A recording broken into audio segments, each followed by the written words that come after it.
Hey guys, it's Dylan from Kingz Customs. We are going to run you through a 76 full build. It's got our complete Barwork package on it, snorkel Airbox. There's pretty much all of the stages of custom work that we offer for these vehicles. Let's jump into it.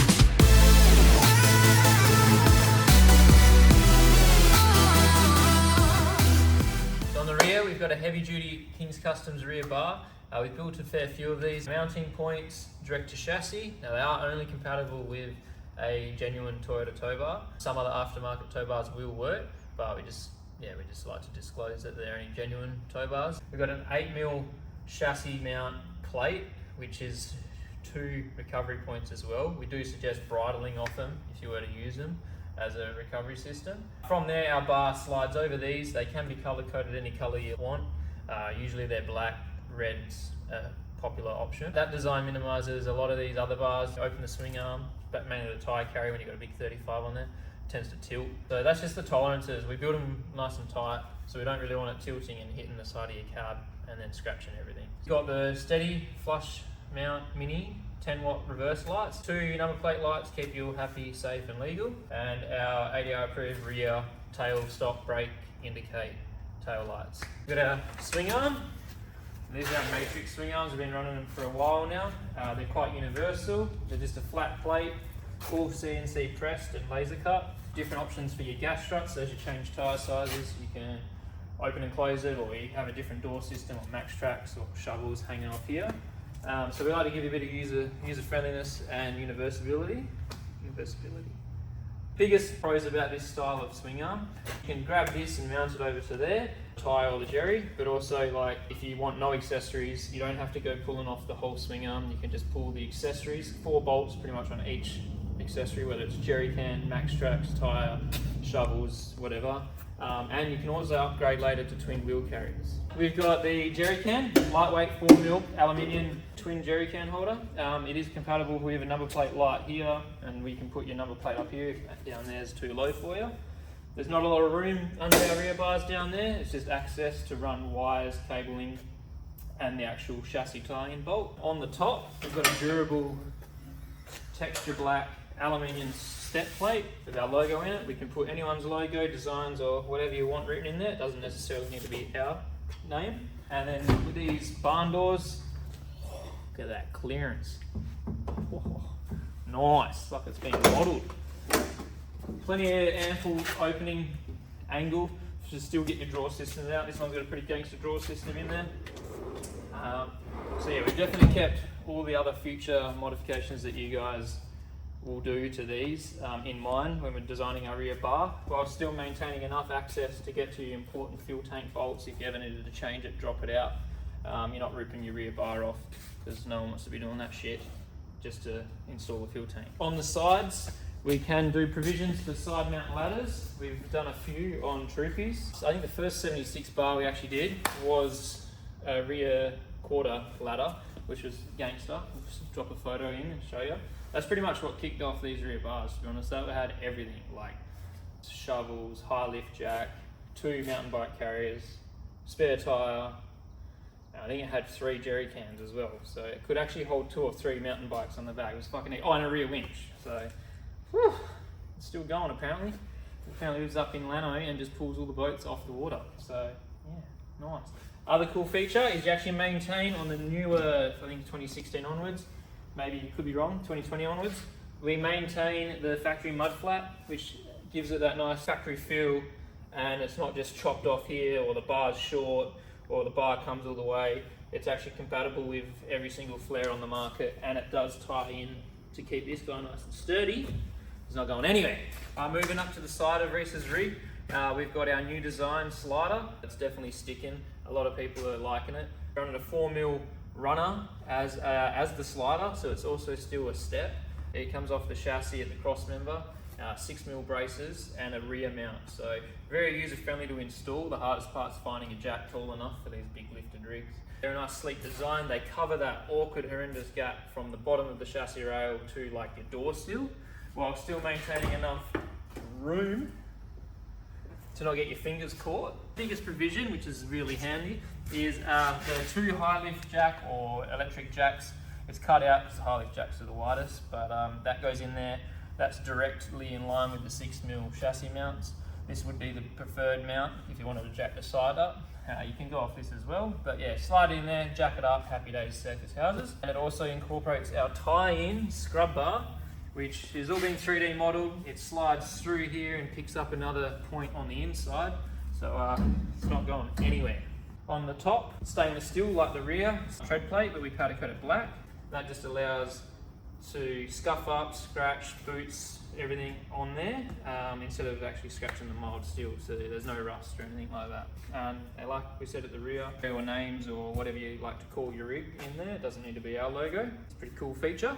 Also adds grip, no sharp points for your toes or your little chipolatas to get caught on while you're camping, while you're trying to get to the rooftop tent. Moving from the sliders and scrub bars to this sleek, tight, hugging, stable design is our fan favourite, most popular Conqueror bar for the 70 series. Now, the first bar we ever built for this was for Raddy's Merlot 79, and it definitely went off then. It was a nice hit. Since then, we made a few revisions. The biggest hit was probably Josh's Troopy, and that's pretty much snowballed into making pretty much one of our biggest selling products at the moment. And we absolutely love them. We've got them for every single vehicle for the 70 series, 70, 76, 78, and the 79 single and dual cab variant. Has a pack full of features. All right, we've definitely hit the nail on the head to a degree with our 70 series bars. Pretty passionate about them. Nice hugging, tight, good approach angle, strong, durable, and plenty of protective. Now we do offer a few different variants for the facelift and non-hooped versions, and it's a pretty proud product to have out there on the streets. So we'll run through a few features of the bar, which will get you all G'd up and hopefully get yourself one. So starting at the right at the bottom, we've got a direct to chassis mount with your crusher zones and everything else that you need to stay compliant. We've also got our stainless steel, first thing you'll see is our stainless steel brush guard. So although we've maintained quite a high clearance and approach angle, we still know that you're going to hit bottom out, dugouts and ruts, and we don't necessarily want you scratching up the steel component of the bar, so we put the stainless steel bash plate there. It does also break the front up, but mainly it's just there to take all the beatings and scratches of hitting those rocks and ruts.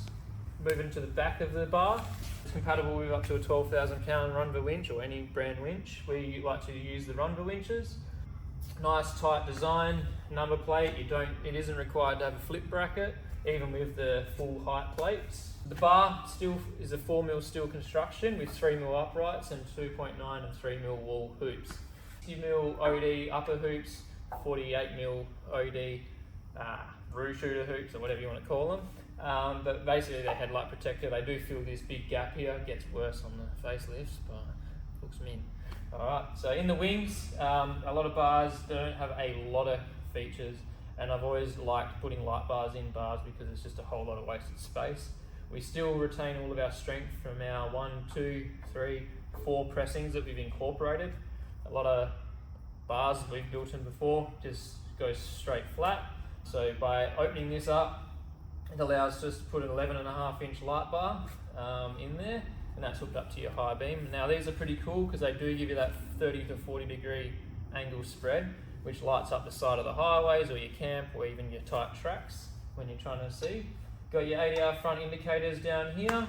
You can still, plenty of visibility with these guys, even with this hoop. On the passenger side, it comes standard with 2 UHF brackets, but we can add more on the left as long as it's this way. And then going to the center, we've got compatibility for 3 spotties. These are the Evo Type X's. You can just squeeze a 9-inch in there. Using our sliding amounts, you can bring them all the way forward and they still don't protrude past the posts. So let us know what you think about our gangster bar, because this here is finished in full satin black.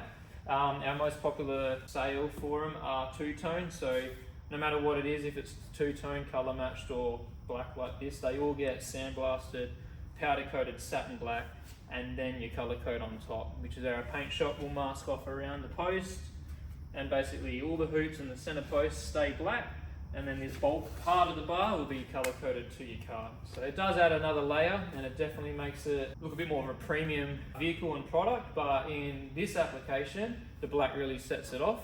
and it's very common with the 70 series to be the black and white combo. Our airbox is complemented by our 4-inch snorkel. We do make 5-inch options for these as well. This is opted with the satin black finish, seamless design. Pretty limited with how you can design these, just from factory they have the standard rectangle ugly hole there. So off our jig template we've got it as close as we can to getting it as short as possible. Behind the pinch rod there's actually like 1mm until you actually see that little rectangle.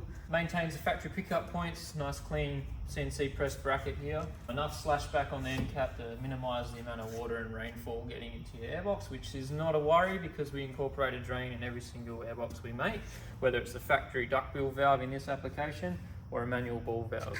That's a pretty custom setup tour and rig. We also did assist tiny bit helping Reece out with his ARB roof rack, so obviously we'll cover that. We didn't do the work, but it does complement his build very nicely. He's obviously gone with the ARB new generation roof rack and a step above rooftop 10. So enough talk about the top, let's talk about underneath for you. So a lot of people do forget about underneath, but it's the most important part, home of all your suspension and all your critical driveline components.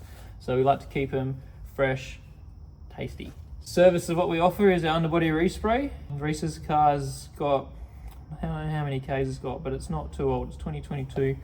And as they come out from factory, just shocking. So a couple of trips away, you'll start noticing little surface rust and everything. So we definitely try and upsell the underbody resprays. And what's involved in that process is a heavy duty acid, degrease clean, high pressure wash, a bit of a light scrub in areas that are needed. Then we bring it onto the hoist, mask all your important components off, wire wheel if there is any trouble areas. It's not a rust conversion or anything to do with rust protection. That layer of paint is the rust protection. From there is we'll lay down 2 to 3 coats of PPG gloss black, and from there we let that dry in your diffs, chassis rails, fuel tanks if they're metal, drive shafts, leaf springs, coil springs if they're not fancy, radius arms if they're standard. Basically are the only things that get painted. So yeah, it leaves you with a nice shiny finish which does last. We've been doing it for 5 or 6 years and it does make a massive difference with your whole car. The biggest difference is when we do the wheel arches, when the customers opt for the wheel arches, you stand back with a bit of tyre shine on there, brand new. So actually better than brand new because it actually has paint on it. Let us know what you think in the comments of the whole build, what you do better, what you do differently, what you do worse, and yeah, like, share and subscribe.